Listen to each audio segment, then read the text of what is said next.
$41. That's what the watch on his wrist cost him at a hardware store 30 years ago. He's worn it to his daughter's wedding, to his wife's funeral, to the hospital room where his first grandson was born, and to a boardroom where he once negotiated a deal worth more than most people's homes. Nobody in that boardroom noticed the watch. They noticed him. Most people assume that when an older man of real means wears something so plain, it's because he never learned better, or because those years of frugality left a mark he can't shake, even now that he can afford anything. They assume the absence of a Rolex on his wrist means the absence of success behind it. But spend enough time around men who have genuinely built something, decades of discipline, real savings, real freedom, and you'll notice the same quiet pattern again and again. The less a man needs to prove, the less his wrist has to say. So tonight, ask yourself the question this video is really about. What is a watch actually supposed to tell you? And when did we start expecting it to tell us something else entirely? Marcus Aurelius kept returning, in his private writings, to a simple discipline, stripping things down to what they actually are. Fig, wine, robe, he wrote, refusing to let the fine names people gave to fine things fool him into treating them as more than they were. A robe was a robe. A goblet was a plate of grapes crushed and fermented. He was emperor of Rome and could have worn anything, and still he trained himself daily to see through the performance of luxury to its plain, unremarkable core.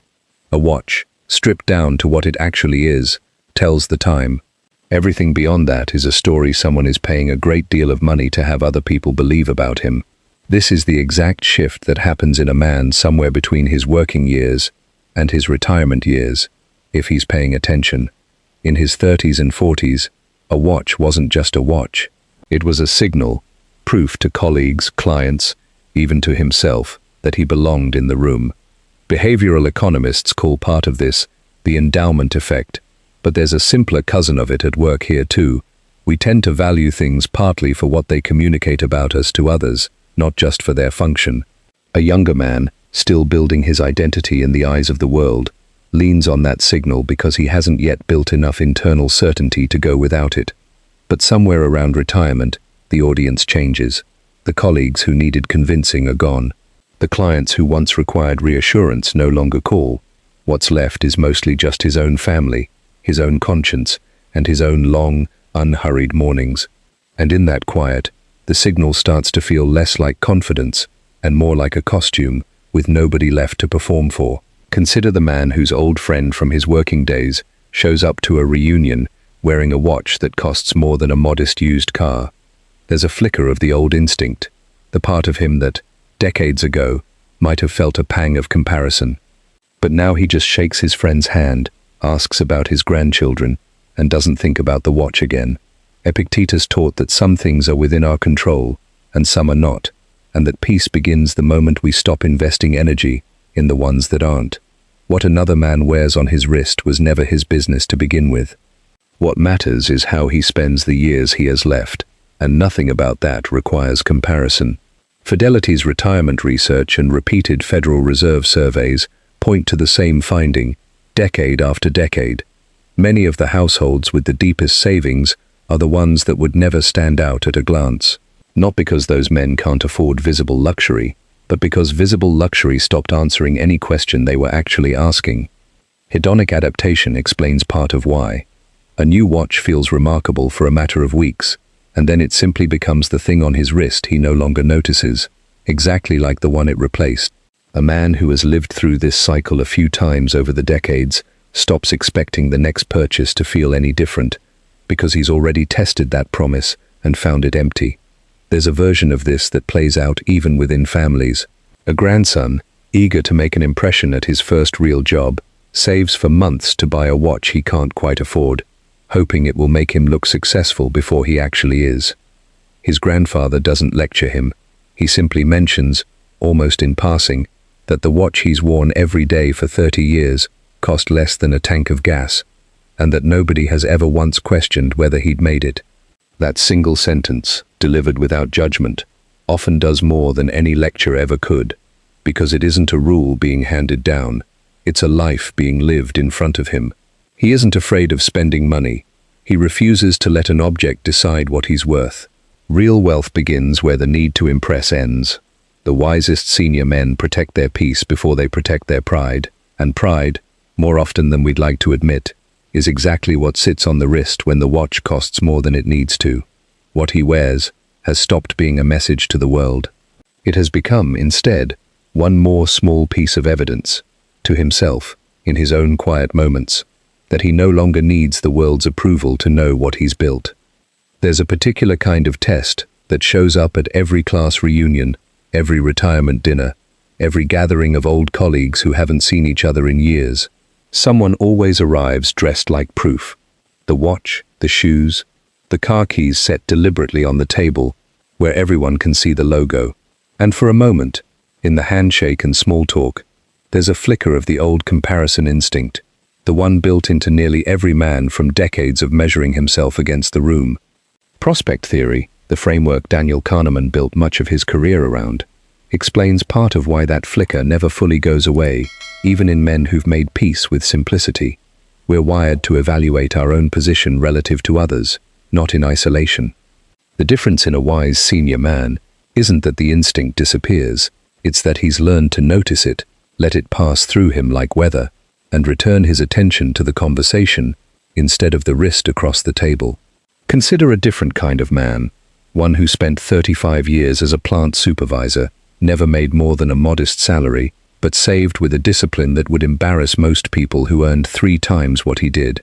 When he finally retired, his son, wanting to celebrate the milestone properly, offered to buy him something meaningful. A watch, maybe. Something with weight to it. Something that said this man built a life worth honoring. His father thought about it for a week, and then asked for something else entirely, a set of woodworking tools he'd wanted since he was 23 years old, and never once let himself buy. That request tells you almost everything about the difference between spending on status and spending on meaning. A watch would have sat in a drawer most days, taken out for special occasions, admired briefly, and then forgotten. The tools got used every single week for the rest of his life, building small chests and rocking chairs for grandchildren who will pass them down long after any watch would have been sold at an estate sale for a fraction of its price. Self-determination theory, developed by psychologists Edward Deci and Richard Ryan, offers a useful lens here. The theory suggests that lasting satisfaction comes from 3 sources: autonomy, competence, and connection. And almost none of it comes from status symbols, no matter how expensive. A fine watch might briefly satisfy something that feels like competence, a signal of having arrived. But it does nothing for autonomy, and it does even less for connection. The woodworking tools, by contrast, hit all 3. They gave the retired supervisor autonomy over how he spent his days, a growing sense of competence as his skill improved piece by piece, and a direct line of connection to the grandchildren who'd eventually inherit what he built. No watch, however finely made, does that kind of work.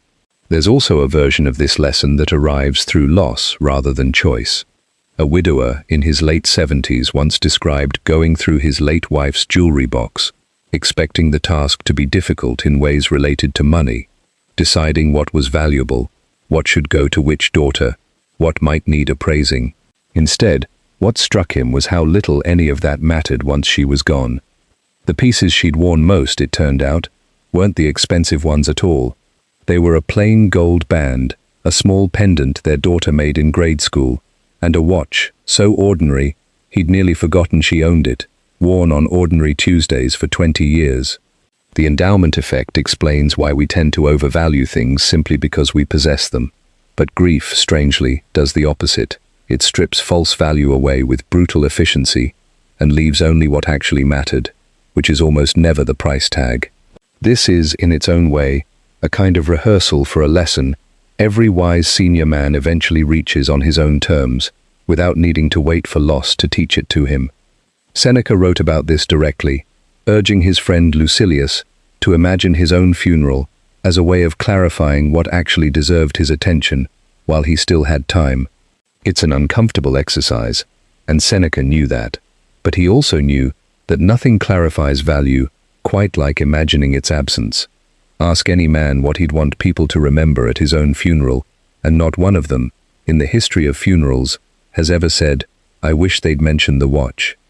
None of this means expensive things are inherently wrong, or that a man who genuinely loves fine watches as a craft or a hobby is somehow lesser for it. Stoicism was never about denying pleasure or punishing yourself for enjoying beautiful things.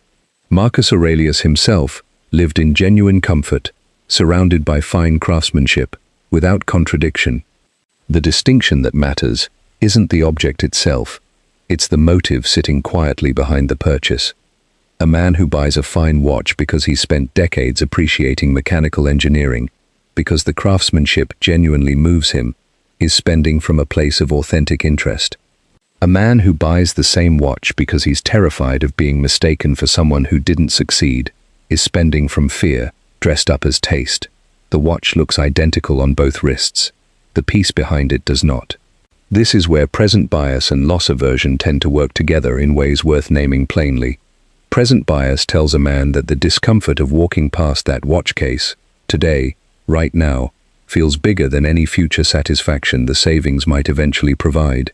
Loss aversion tells him that once he's spent the money, the sunk cost will feel too significant to second guess, and he'll spend energy justifying the purchase rather than questioning it. Together, these two forces are a large part of why so many men, at every income level, end up owning things that never quite delivered what the moment in the store promised they would. A wise senior man has usually been burned by this exact combination enough times, in enough different forms, a car, a boat, a country club membership he barely used, that he's learned to recognize the pattern the moment it starts forming, and to sit with the discomfort of walking away, rather than the longer discomfort of buyer's remorse. There's a quieter kind of confidence in a man who has stopped needing to answer that question at all. He doesn't check what other men are wearing when he shakes their hand. He isn't gathering evidence about where he stands relative to the room.